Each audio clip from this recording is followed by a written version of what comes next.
실패와 수치의 십자가를 부활의 능력으로 쓰셨어요. 성경 읽기를 시작하겠습니다.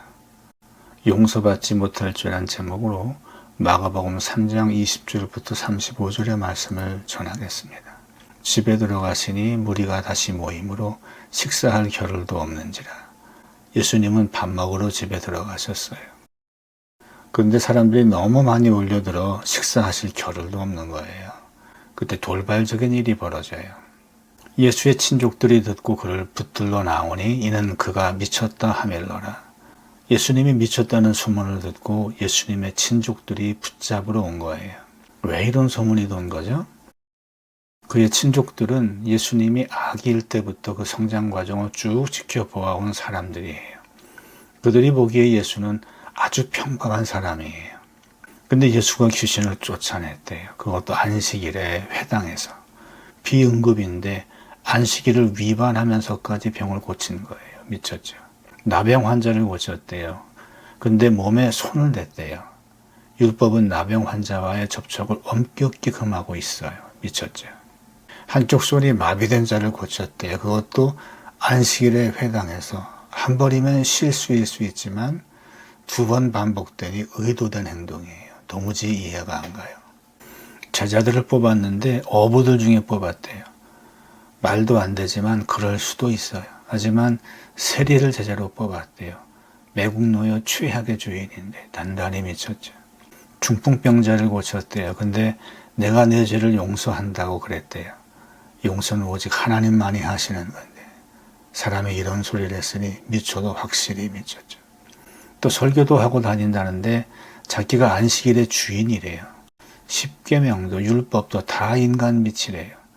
유대인의 상식으로는 도저히 이해가 가지 않는 소리예요. 정말 미쳤어요.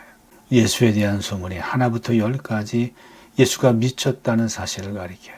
그래서 친족들이 예수를 잡으러 왔어요. 미쳤다고 해야 그나마 사니까. 그냥 놔두면 종교 지도자들이 반드시 죽일 테니까.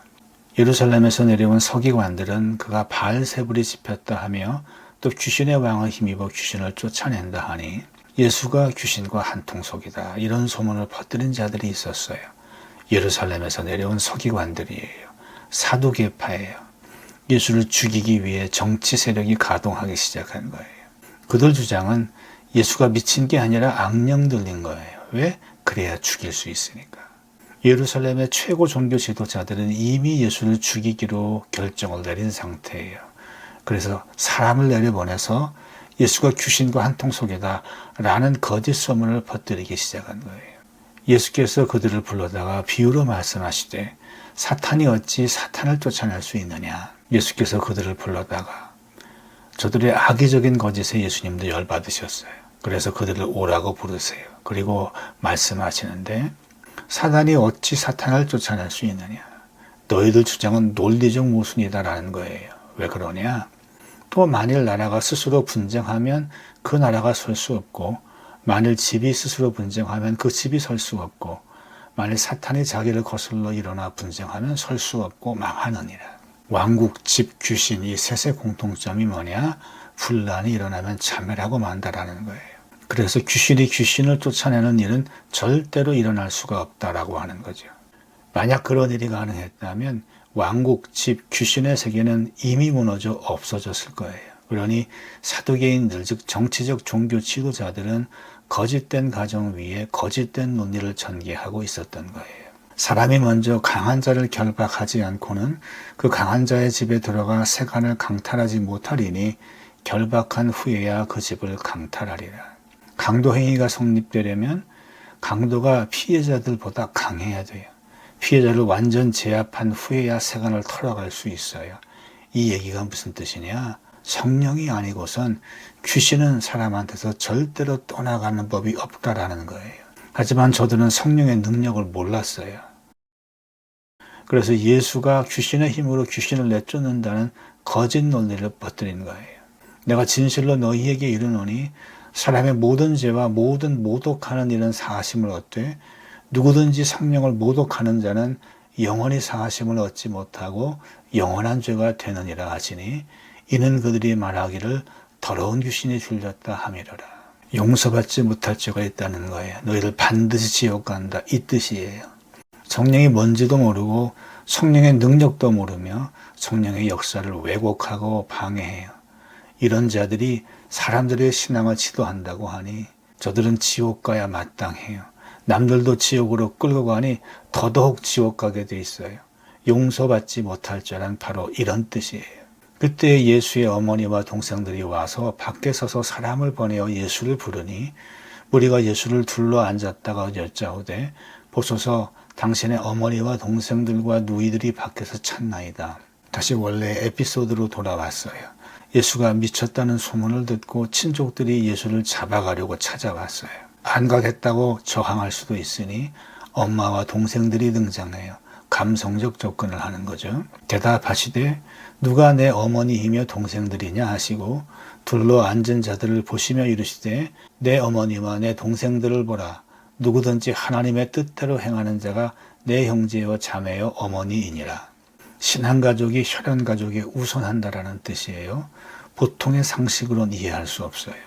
그러나 이 말씀은 훗날 박해가 벌어졌을 때 정확한 말씀이었구나 하는 사실이 밝혀져요. 마태복음 10장 35절과 36절에 이렇게 기록되어 있어요. 내가 온 것은 사람이 그 아버지와 딸이 어머니와 며느리가 시어머니와 불화하게 하려 함이니 사람의 원수가 자기 집안 식구리라. 장차 박해가 극심해질 때 가족이 서로 밀고 하는 기가 막힌 일이 벌어졌어요. 가족조차 믿을 수 없게 되었고 믿음의 형제 자매만 믿을 수 있었어요. 예수님이 예고하신 일이 실제로 벌어진 거죠.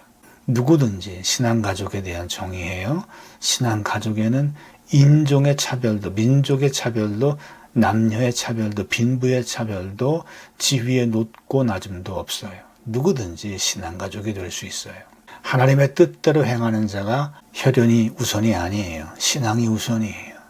신앙가족은 하나님의 뜻대로 행하는 자예요. 그러면 하나님의 뜻이 뭐냐? 텔레마투 데우, 하나님의 목적이라는 뜻이에요. 그럼 하나님의 목적이 뭐예요? 하나님의 목적은 섬김이에요. 하나님은 섬기는 종으로서의 메시아를 보내주셨어요. 하지만 유대인들은 자기들을 다스려줄 왕을 기다렸어요. 널린 게 종인데 종이 뭐에 필요해요? 자기들을 하나로 규합하고 세계를 정복할 왕이 필요한 거지. 유대인들은 섬기는 종으로서의 메시아를 원치 않았어요. 종교 지도자, 일반 대중, 심지어 제자들도 그렇게 나약한 메시아는 원치 않았어요. 그래서 가룟 유다 같은 이탈자가 나온 거예요. 사람들은 그가 예수 팔아먹은 은삼십에 초점을 맞추고 돈에 환장한 사람으로 몰지만 그게 핵심은 아니에요. 핵심은 유대인들이 메시아 왕을 원했지 메시아 종을 원하지 않았다는 거예요. 그래서 성경은 모든 유대인이 예수 죽이는 일에 가담했다라고 기록하고 있어요. 그런데 죽음의 기획은 예루살렘의 최고 종교 지도자들이 했어요. 서기관들을 파견해 예수가 귀신과 한패다라는 거짓 소문을 퍼뜨리게 했어요. 미친놈 죽여봐야 의미 없으니까 귀신 들린 놈 프레임을 씌워 마녀 사냥을 시작한 거예요. 마태복음 12장에서는 예수가 귀신들과 한패다라는 거짓 선전을 바리새인들이 해요. 사두개파와 바리새파는 예수 죽이려고 이미 손 잡은 거예요. 언제부터? 예수가 안식일을 어기면서까지 비응급 환자를 2번이나 고친 후부터. 율법을 어긴 자는 결코 우리의 선생도 예언자도 메시아도 될 수 없으니까. 그들에게 말씀은 곧 율법이었어요. 성서에서 예언을 빼버렸어요. 그랬더니 성령의 능력도 모르고 율법과 함께 정치만 남았어요. 나쁜 정치, 악한 정치만. 마가복음 12장에 가면 사두개인들이 와서 예수님을 시험하여 물어요. 모세의 율법에 의하면 형이 죽으면 동생의 형수를 아내로 맞아 상속자가 되는데 7 형제가 순서대로 다 그렇게 죽었다. 그럼 부활하였을 때 그 여자는 누구의 아내인가? 라는 질문이에요. 사두개인이 부활을 부정하기 위해 제시한 유명한 질문이에요. 부활을 믿는 바리새인조차 이 질문에 대해 100년 넘게 제대로 답하지 못하고 있었어요. 근데 예수님 하시는 말씀이 너희가 성경도 하나님의 능력도 몰라서 헛소리 하는구나 그러셨어요.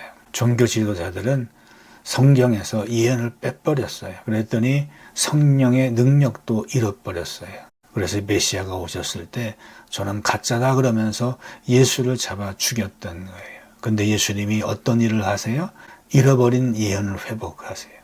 예수님이 인용하시는 구약 성서 구절 대부분이 시편과 예언서예요. 무너진 성령의 능력을 회복하세요. 예언을 모르면 성경을 알 수 없어요. 성령의 능력을 모르면 하나님의 역사를 이해할 수 없어요. 유대인들은 로마를 무너뜨리고 세계를 정복할 메시아를 원했어요. 그러나 하나님은 죄를 정복할 메시아를 보내주셨어요. 내 인생은 꿈대로 흘러가지 않을 수 있어요. 건강 대신 병을 주실 수 있어요. 기쁨 대신 슬픔을 주실 수 있어요. 성공 대신 실패를 주실 수도 있어요. 그러나 질병도 슬픔도 실패도 아멘으로 받으면 하나님의 능력으로 역사하세요. 십자가 죽음은 하나님의 실패의 수치예요. 하지만 하나님은 구원을 바라며 십자가를 바라보는 자 누구나 구원을 얻게 하셨어요. 실패와 수치의 십자가를 부활의 능력으로 쓰셨어요. 그 십자가의 능력과 사랑을 믿고 무엇이든 아멘으로 받아 승리합시다.